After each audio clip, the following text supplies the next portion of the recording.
बड़ी खबर आई है कि अमेरिका ने इंडिया के लिए अचानक $93 मिलियन के हथियार की मंजूरी दे दी है, वो भी इमरजेंसी बेसिस पे। अब ये कौन सी इमरजेंसी है और क्यों है, ये आप अच्छे से जानते हैं। नहीं जानते तो वीडियो में आगे समझ जाएंगे। इस टाइप के मिसाइल जो इंडिया खरीद रहा है, उसकी जरूरत उसी वक्त होती है जब कोई कंट्री जमीनी हमला करने का प्लान बना रही हो, क्योंकि जमीनी हमले के लिए टैंक्स और आर्टिलरी की जरूरत होती है। मतलब इंडिया इस बार टैंक के साथ जमीनी हमला करने का प्लान बना रहा है। ये बीबीसी का आर्टिकल है जिसमें साफ लिखा है कि US approves $93 million arms sales to India as trade tensions ease. अब एक तरफ वो इंडिया यूएस की ट्रेड टेंशन चल रही है, इंडिया पे यूएसए ने 50% टैरिफ लगा रखा है, और दूसरी तरफ हथियार की फराहमी इमरजेंसी बेसिस पे भी जारी है। इस $93 मिलियन की डील में दो किस्म के हथियार शामिल हैं, एक जेवलिन एंटी टैंक मिसाइल और दूसरा Excalibur precision artillery projectiles. Javelin के बारे में समझ लेते हैं कि ये कौन सा वेपन है और पाकिस्तान के पास इसके मद्दे मुकाबल कौन सा वेपन है। जेवलिन एक advance American anti tank missile है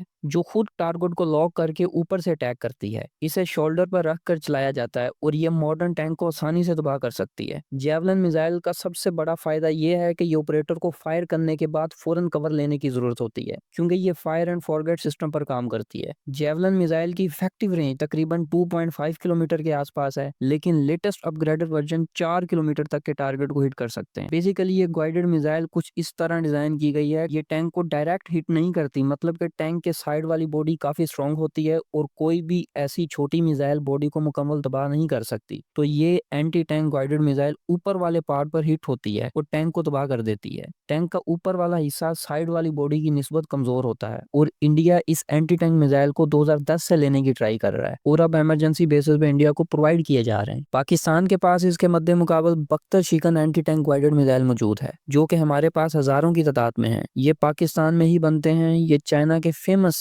HJ-8 एंटी टैंक मिसाइल का एडवांस वेरिएंट है, जो पाकिस्तान ट्रांसफर ऑफ टेक्नोलॉजी के तहत अपने मुल्क में बनाता है, और ये बैटल टेस्टेड भी है। बहुत से बड़े बड़े मुल्कों में वॉर के दौरान ये यूज हो चुके हैं। इसकी रेंज 4 किलोमीटर तक है और fully American javelin anti tank missile के टक्कर का है, और हमने इसमें अपनी मर्जी से चेंजिंग भी की हुई है अपनी रिक्वायरमेंट के हिसाब से। जबकि इंडिया जो एक्वायर करने जा रहा है अमेरिका से, उसमें इंडिया कुछ भी चेंज नहीं कर सकता। इसके बाद हमारे पास टोटली हमारा खुद का बनाया हुआ Barq anti tank laser guided missile मौजूद है। ये शोल्डर माउंटेड नहीं है, इसे ड्रोन और हेलीकॉप्टर से लॉन्च किया जा सकता है। इसकी रेंज 8 किलोमीटर तक है और ये टैंकों को चुन चुन के तबाह करता है, मतलब बहुत खतरनाक है। इसके बाद दूसरे हथियार में एक्सकैलिबर प्रिसाइजन आर्टिलरी प्रोजेक्टाइल्स है। एक्सकैलिबर प्रिसाइजन आर्टिलरी प्रोजेक्टाइल एक बहुत advance American 155 mm artillery shell है जो GPS गाइडेड से चलती है। ये नॉर्मल आर्टिलरी शेल की तरह नहीं होती जो सिर्फ ऊपर से गिरकर एरिया को कवर करती है, बल्कि ये बिल्कुल लेजर गाइडेड बॉम्ब की तरह अपने टारगेट पर बिल्कुल एक्यूरेटली लगती है। इसकी रेंज 40 से 50 किलोमीटर तक है। सिंपल जबान में ये एक स्मार्ट गोला है जो अपने आप GPS से टारगेट ढूंढकर वहां एग्जैक्ट गिरता है, बिल्कुल ड्रोन मिसाइल जैसा,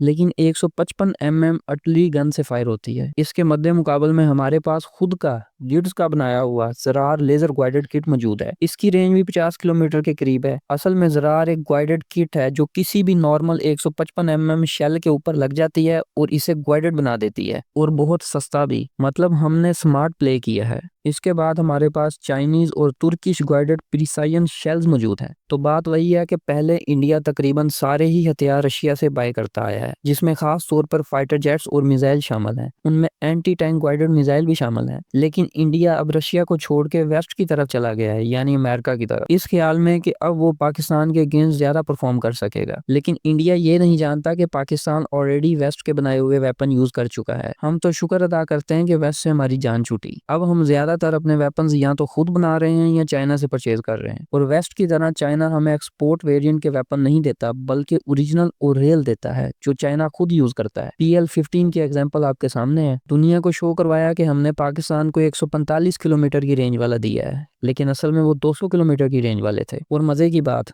चाइना पाकिस्तान को ट्रांसफर ऑफ टेक्नोलॉजी भी फराहम कर देता है, जबकि यूएसए इजराइल के अलावा किसी को ये इजाजत नहीं देता। अब इंडिया बड़े बड़े वेपन परचेज कर रहा है और इमरजेंसी बेसिस पे कर रहा है, और इसे पाकिस्तान को लाइटली नहीं लेना चाहिए और हमें प्रॉपर अपने दिफा पर तवज्जो देनी चाहिए। लास्ट में यही कहूंगा कि हथियार जितना भी अच्छा हो, जब उसे चलाने वाले इंडियंस होंगे तो राफेल तो गिरेंगे ना। आज का सवाल, पाकिस्तान ने आज एक फ्रेंडली कंट्री से JF-17 thunder block 3 MOU sign किए हैं, वो कौन सी कंट्री है?